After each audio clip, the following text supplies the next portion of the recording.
Welcome to the Wrecked by Fiction podcast. That's not a comfort read. Yes, it is. Did I read it on my lunch break? Yeah. So I made notes because I didn't know if there was going to be a quiz. Hey, everything is for a grade. While I was watching a movie with my 6-year-old, yeah. I didn't know I could be both right and so fucking wrong. Wrecked by Fiction, where we read, cry, and question our emotional stability.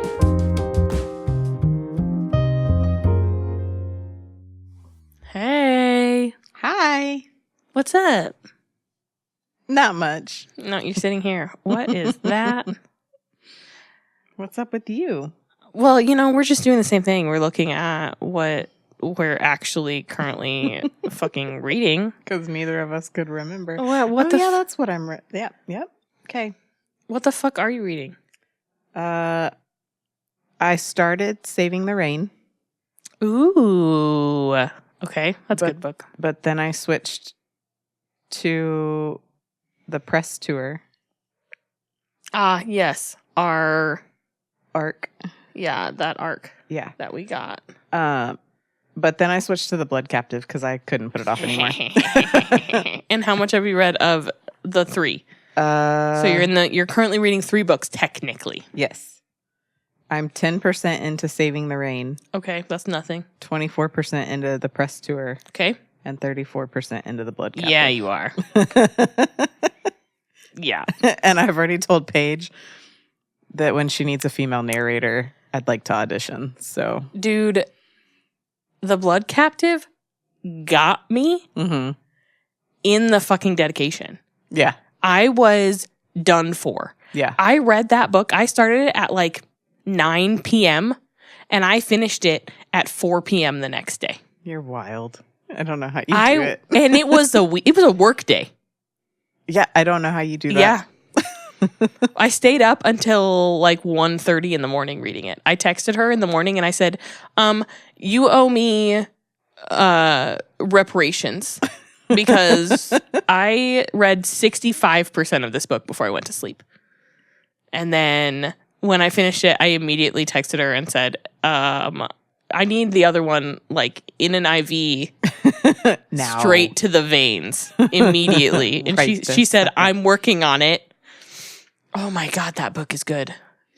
I am liking everything I've read so far. Her style is top notch. Yes. Yeah. Agreed. I'm glad that you like it.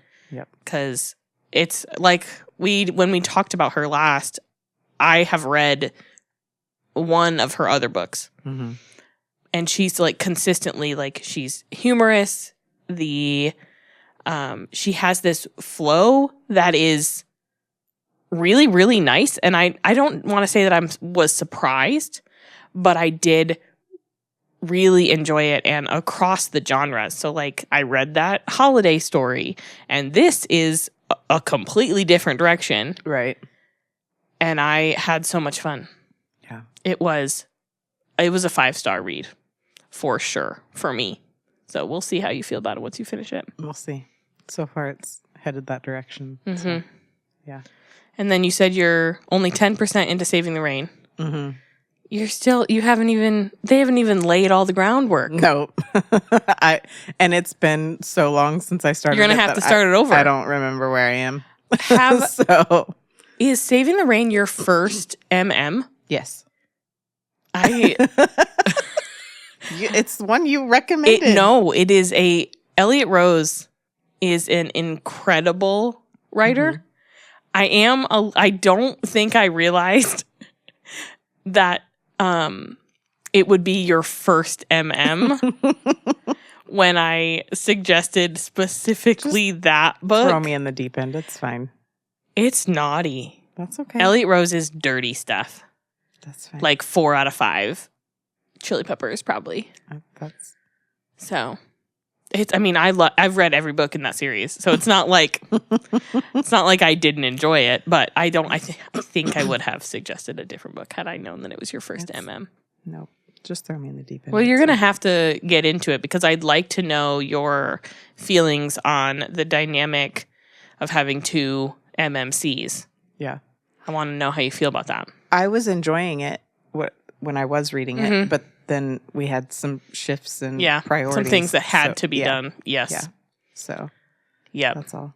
And I can't read a book in a day like you can. So Hey, the press tour took me a hot minute yeah. to read. Yeah. So, and we were, when our last check-in on the press tour, we were in the same spot. Yeah, we were. So it's not like, and then you just switched to reading something else. Right. So it wasn't like you gave up. You just you just switched to Paige's book. Yep. And yeah. Yeah. Are you listening to anything? Or No. Are you straight up ebooks right now? Just ebooks right now. Okay. Which is partially why I'm a little slow too, just because with work and everything, you can't. Yeah. Well, and the changes with my work have made things Yes. a lot more difficult. Your to be schedule reading, is nuts right now. Yes. Yeah. Yeah. Yeah. By the time I get the chance to lay down, my eyes are like, all right, we're out. You're like, So, what is a book? right? I get like maybe a half a page in, and then my brain shuts off. So but it should be better soon. I'm interested to see how it goes with, honestly, how you feel with the rest of the Blood Captive, and then I'm very interested to know how you feel about when you get into Saving the Rain. Yeah. Because that series as a whole, if you like that one, it's a interconnected standalone, so like you'll meet characters from the other books, but if you liked that one, you could always go back and, into the series and read the other ones. Yeah. But they're not, I think that Saving the Rain, I'd have to double check. This could be a lie. Is the only MM in that series, though. Okay. I think the others there's like an age gap. There's like a godfather and goddaughter book.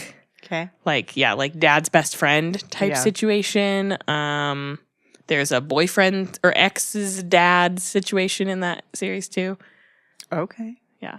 I like Elliott Rose. She writes some good smut. It is smut. It is genuinely smut. Good to know. Yeah. So, okay. What are you reading?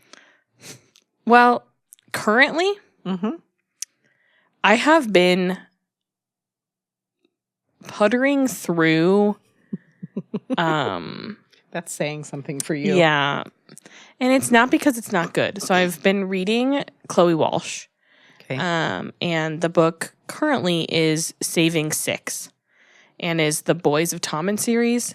And we've talked about that a little bit because I read the first two, Binding and Keeping 13, where I was heavily traumatized when the dad covered all of the children, the young children, in booze and then attempted to set the house on fire. Yep.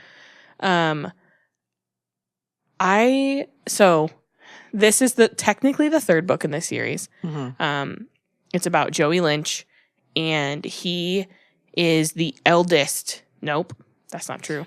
He is the second to the eldest, so he's the second born of the Lynch kids from the first two books. So Shannon is the next youngest after Joey, and Shannon is the FMC in the first two books. Okay. And so Joey's books are this one and the next one. And it is Joey's version of the same story. And so it's his trauma and his experience and his journey. Right. And I just know that I am not prepared. Yeah. For how I sobbed my way through the end of Binding and all of Keeping 13. The whole time I cried. And so I'm like, am I opening myself up? So I'm like reading it in little bits. Right. Which I don't like to do because I want to be emotionally invested, but I'm like, but I also don't want to stop reading it. Yeah.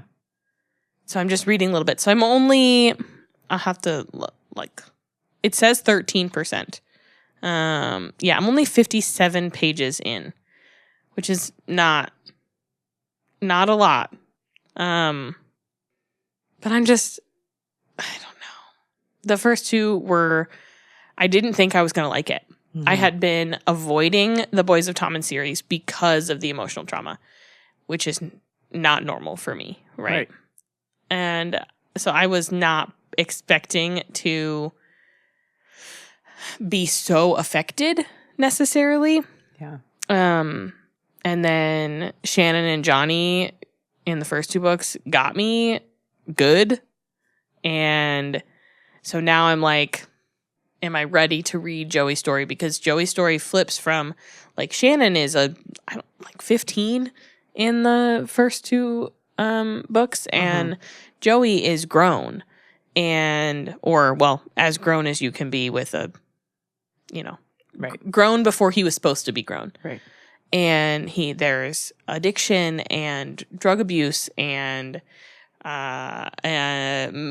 multiple attempts at rehab and like all these things in this book. And I'm just like, maybe I do have a line and maybe Joey is the one that I can't do.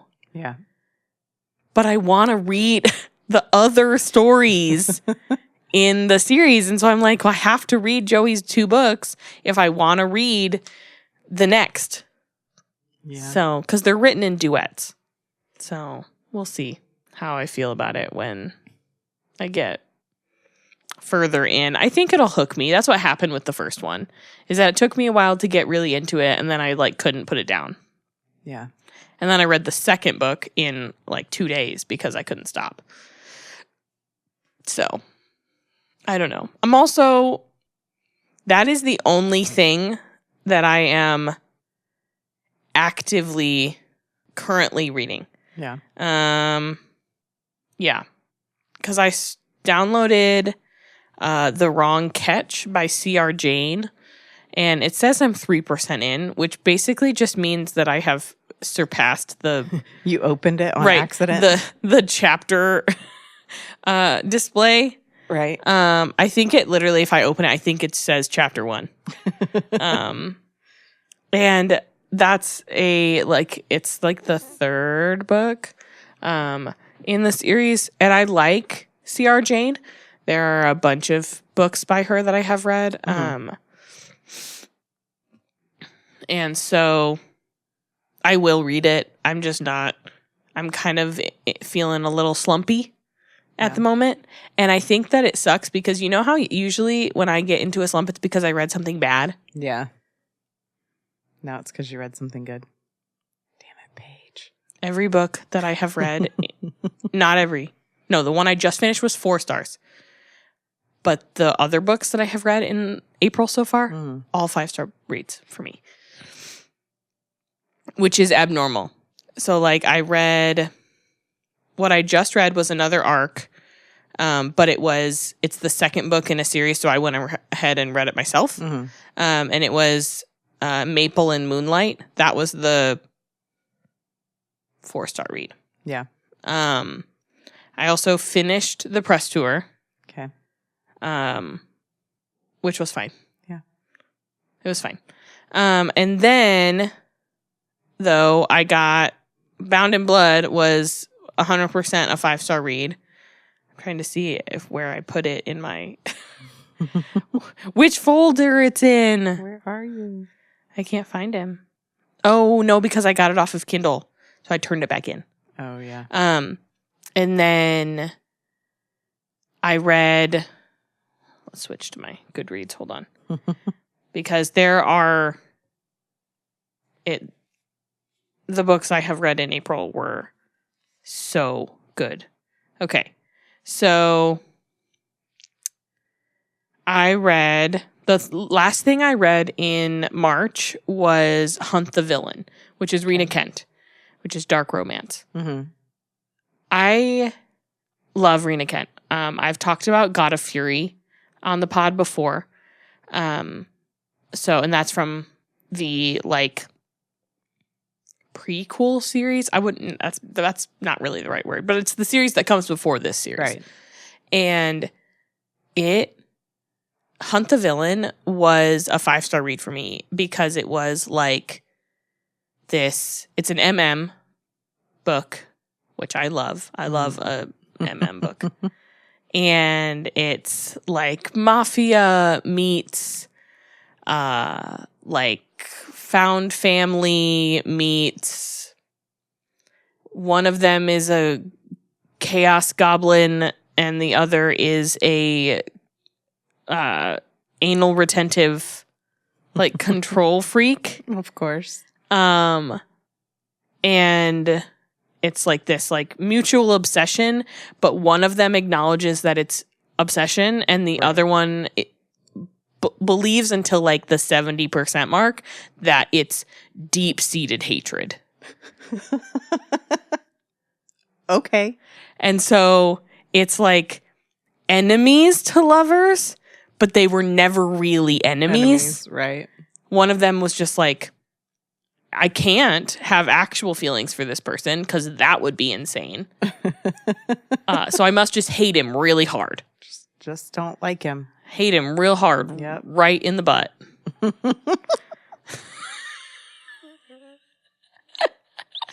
going to come back to that when you're editing and go, I didn't realize I said that. 100%. I'll text you about it when I go through.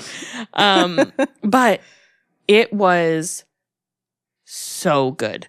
I posted about it on the Rec TikTok and I was like, I'm going to cry, aren't I?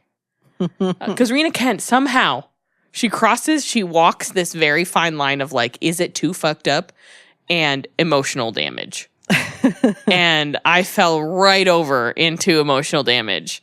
And yeah, it was a 5. That was I finished it on the 31st of March. 5 stars. I then read the press tour. Mm-hmm. And then I read Rider, which is a cowboy romance book by Jessica Peterson. And it is the 5th book in the Lucky River Ranch series, which I started when she first started releasing them. Mm-hmm. I believe it was last year when the first book came out. But those are they are a like feel good. There's like very little, there's no mystery. There's no like, there's nothing dark.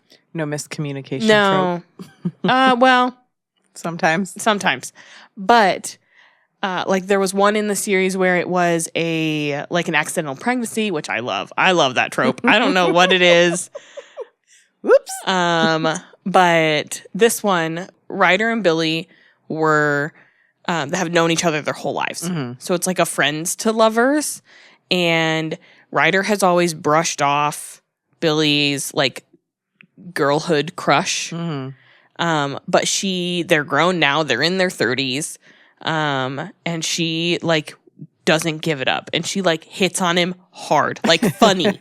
Like it's so funny. She makes the dirtiest comments. And she, in the very beginning, she has gone through the training to become a barrel racer. And you have, rodeo knowledge and things like that, right? Barrel racers are not 35 years old. No, not typically. And so it's her first ever rodeo. Mm-hmm. And she comes down, she takes the second barrel and she comes down hard.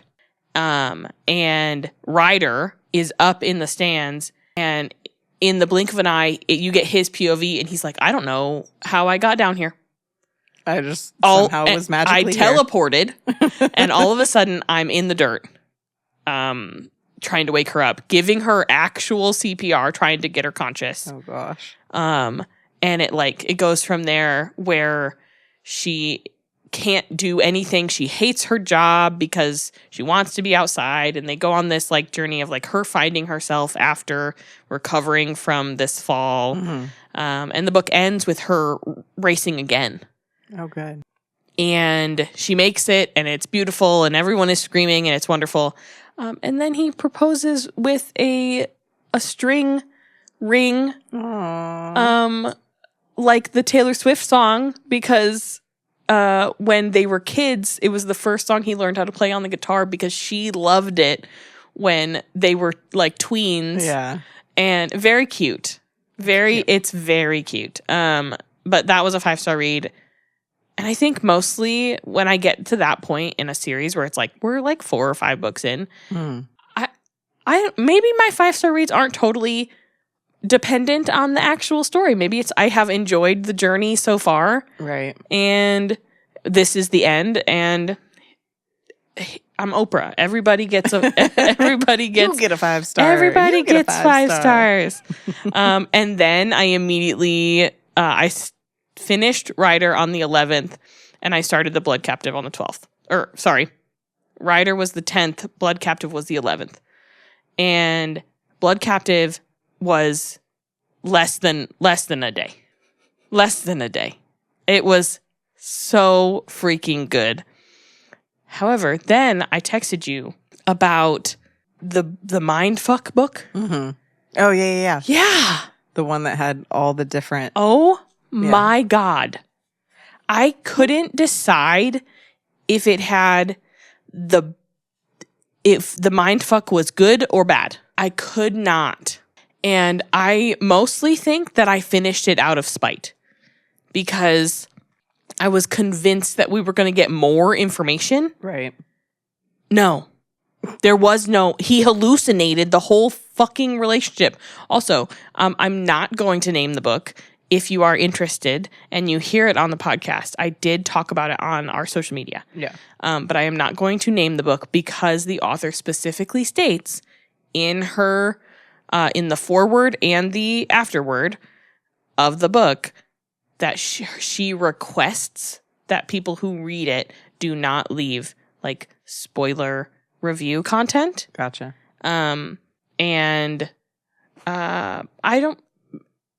I have heard that maybe she's not very nice about it when people do. That's fun. And so I love this author. I just didn't like this book. Yeah. I liked it. You were very frustrated. Yes. I liked it until I hit the point where I realized that it was not going to give me any sort of like tied up in a bow Closure. Feelings. Yeah. Yeah. Yeah, because I think you said that you were at like 75% when you texted me about it. Yeah. And you were like, how is she going to close all of this up in the last 25% of the book? So. Yeah, and update, she doesn't. Everything was his imagination. That's infuriating. And you find out he has schizophrenia the whole time. And he made up a whole person that he then fell in love with and lost his gay sex virginity to in prison. But he imagined it all. Where's our board? Right. Maybe we put one up. Maybe we start here. We hang it behind. Because that was me trying to understand this book. I could not. I was very frustrated. And I do think I finished it out of spite because I needed to know if she was gonna just leave it. And I downloaded the second one in the series. I don't know if I'm gonna read it or not. Glutton for punishment? Yeah, I don't know because I like her. And there is one specific book by this author that I reread all the time. Yeah. And we've talked about it on the pod and just in our life. I talk about this book. So I'm like, why did I have to? I don't know. She has to have other series that maybe I give this one a rest and maybe I go find a different one and then I can like fall back in love with her. Come back to this one when you want to torture yourself. Yeah. Again. So, but then I read Maple and Moonlight and that was solid. It was traumatic. It was a single mom and a like grumpy farmer. The single mom had 3 kids and her youngest was autistic. And she was running from she had put her abusive ex-husband in prison and she was trying to start over. Yeah. And so Maple and Moonlight is part of the Maplewood series, and the first book was a accidental pregnancy. Cream of the crop. And you get... Shut the fuck up. I like that fucking trope. It's not that. There was innuendo in what you said, and I just was like gonna gloss over it. And then I went because of the farmer, and then cream of the crop. When you said accidental pregnancy and cream of the crop, you're insane.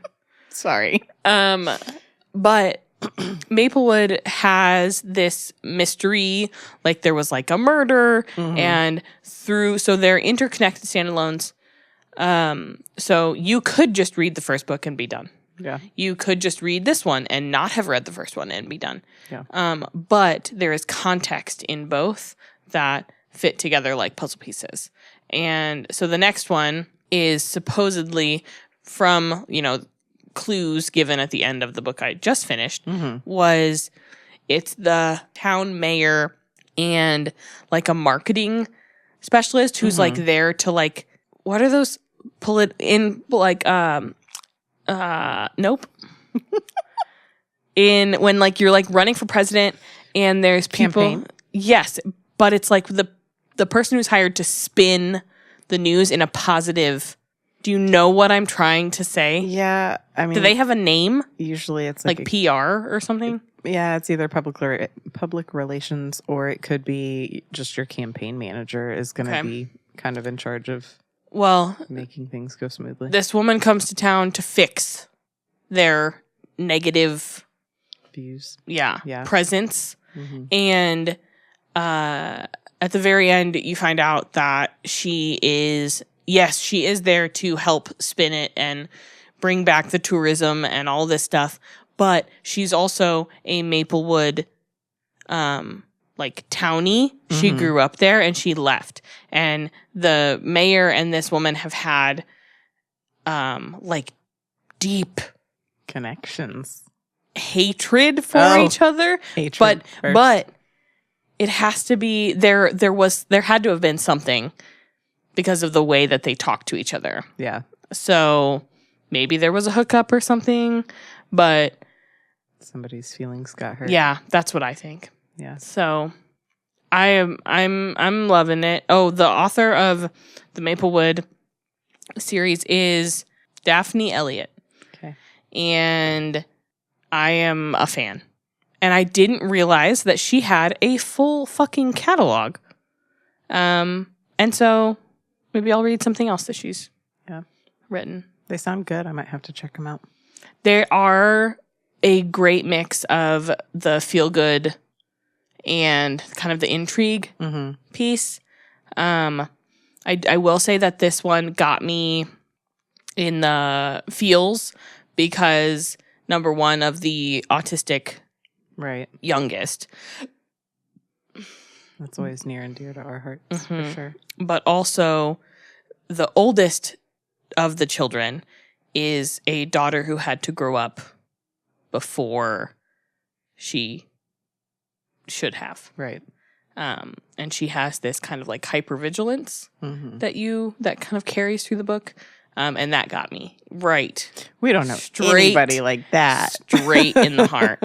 And you can see it, and they kind of brush on it about how she, just like her mom, she's scanning exits, and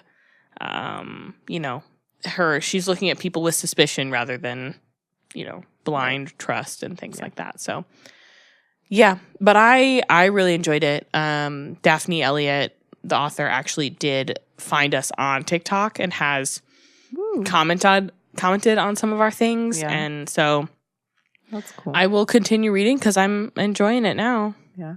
But other than that, no, I'm not in anything right now. I haven't started. I finished Maple and Moonlight yesterday, and I just was like, it's so many good books, and then the one that the mindfuck. So I'm like, because what was that, like 4 5-star reads in a row, and then the mindfuck, and then Maple and Moonlight, which I gave 4 stars. Yeah.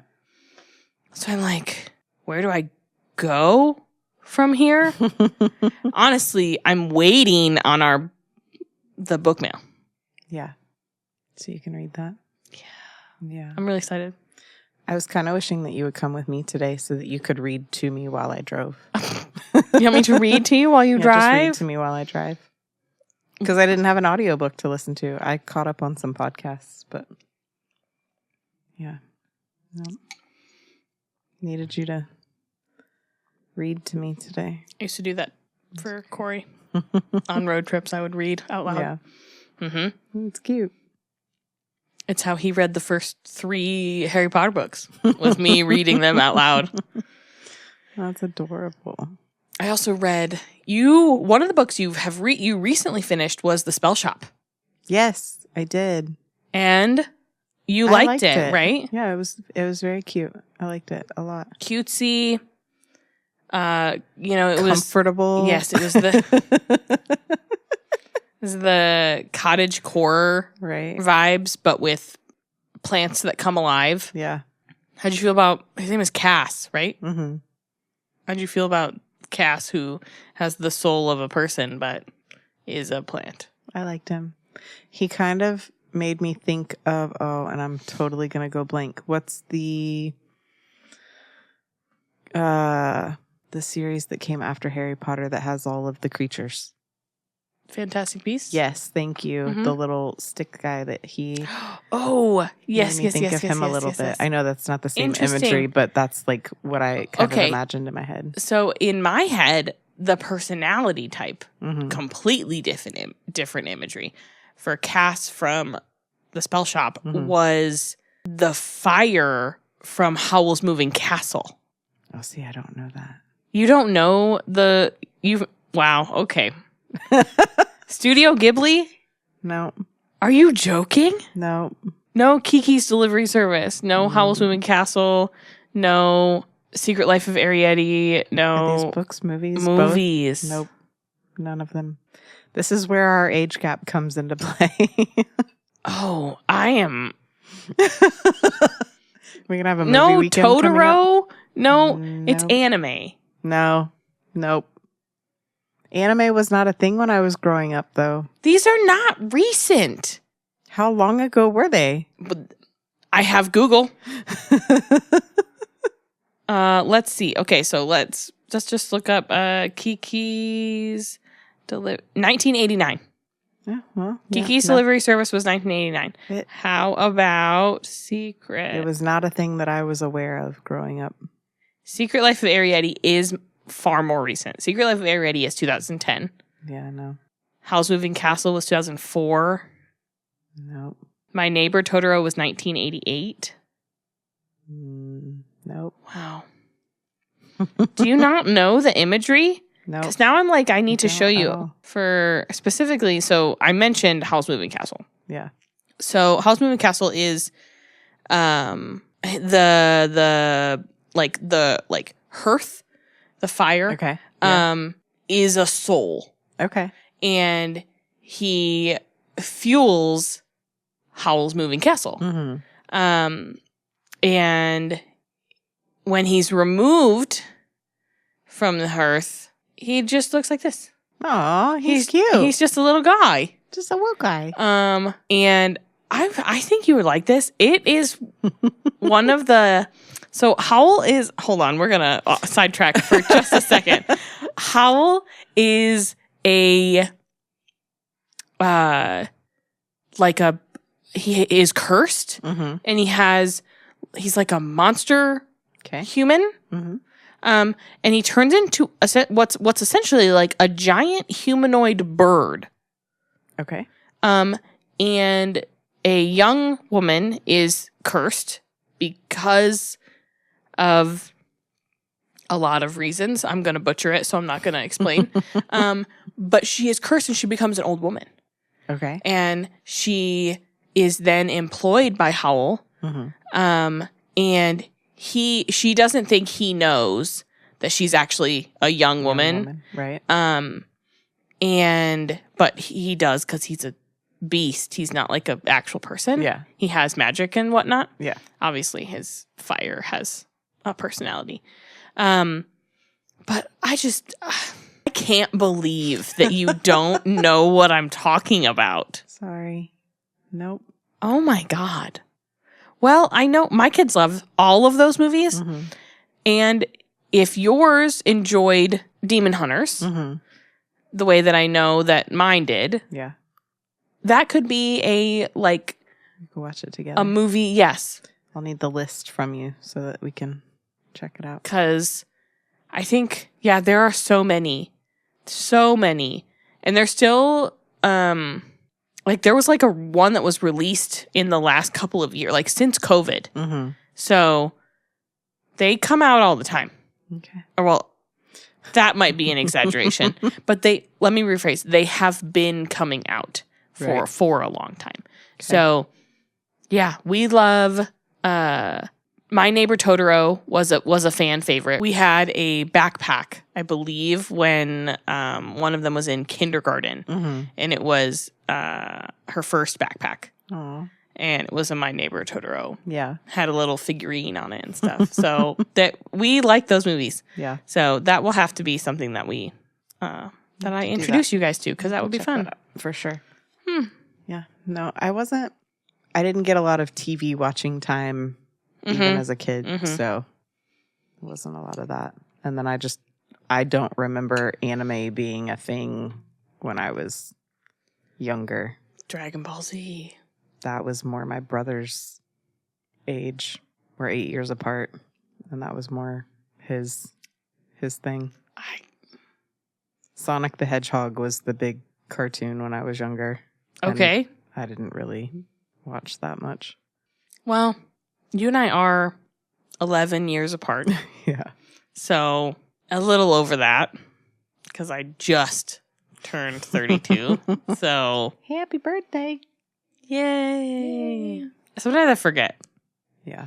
That I'm you don't have the same lived experiences that I do, because we grew up in different decades. Yes. So.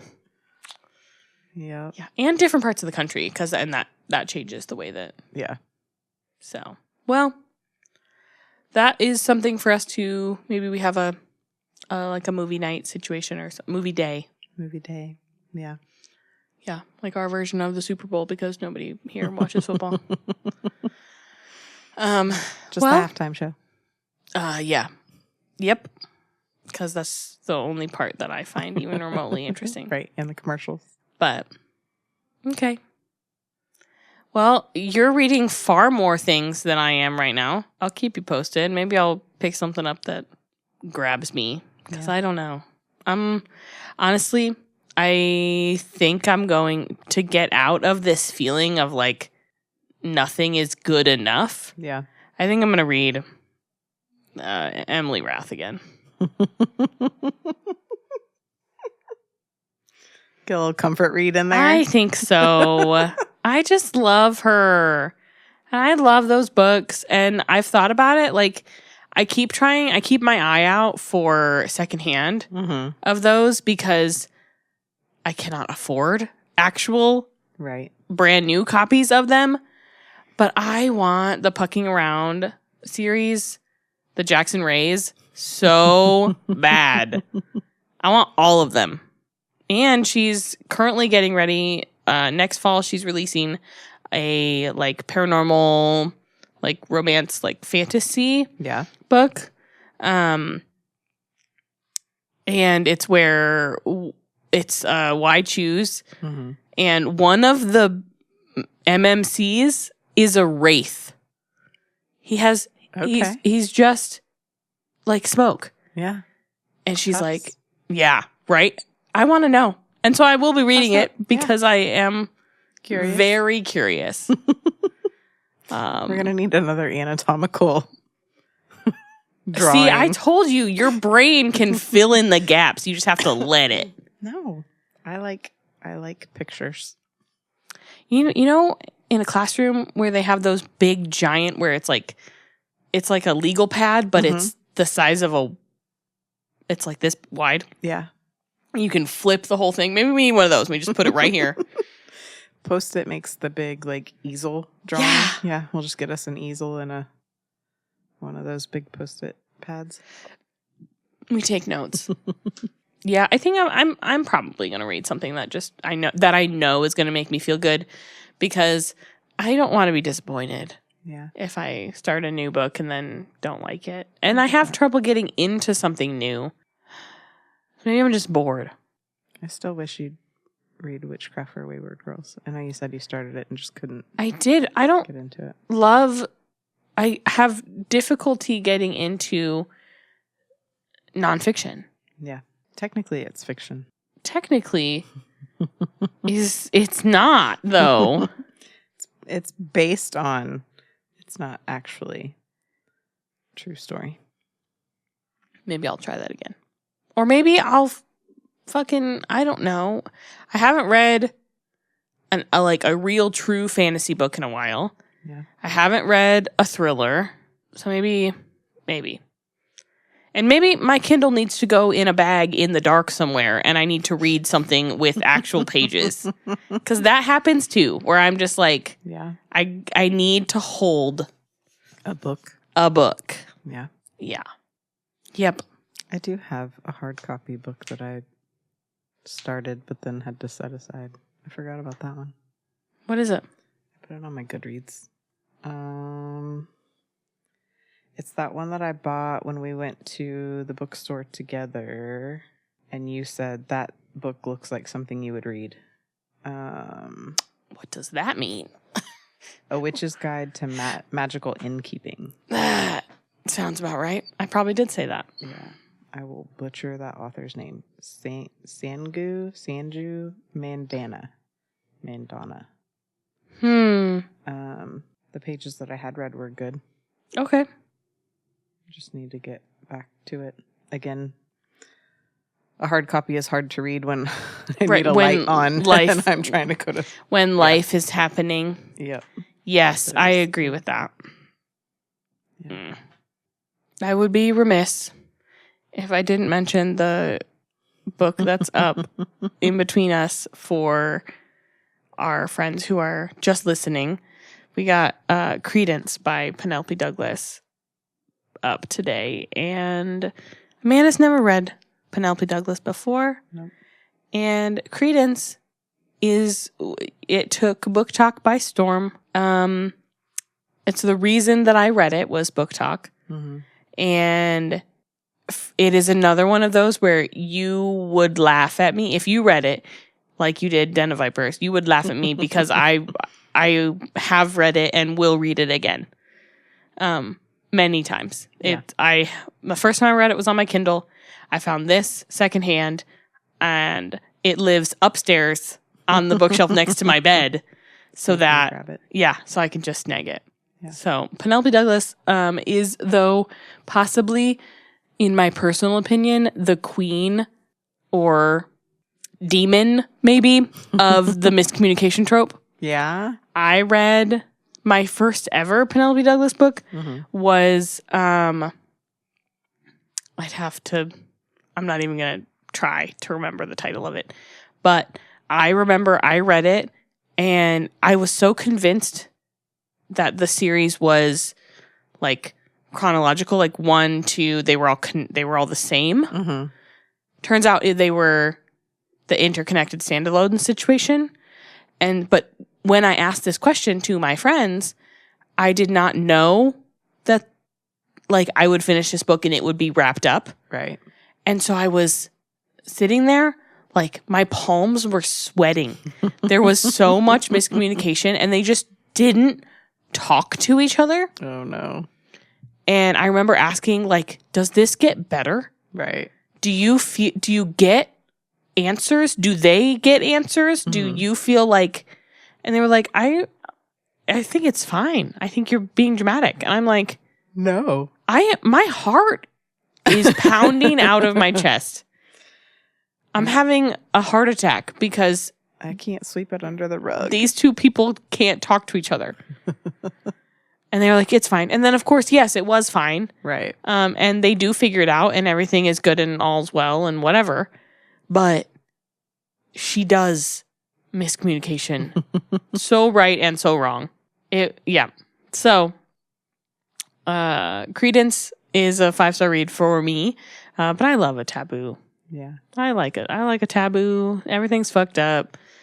You don't know the answers until you're at the very end, and then all of a sudden you're like smacked with shit. So, okay. Well, we got things to read. Mm-hmm. Places to go, things to read, books to listen to. Right. So, okay. We'll see you next week. We're Wrecked by Fiction. Bye. Bye.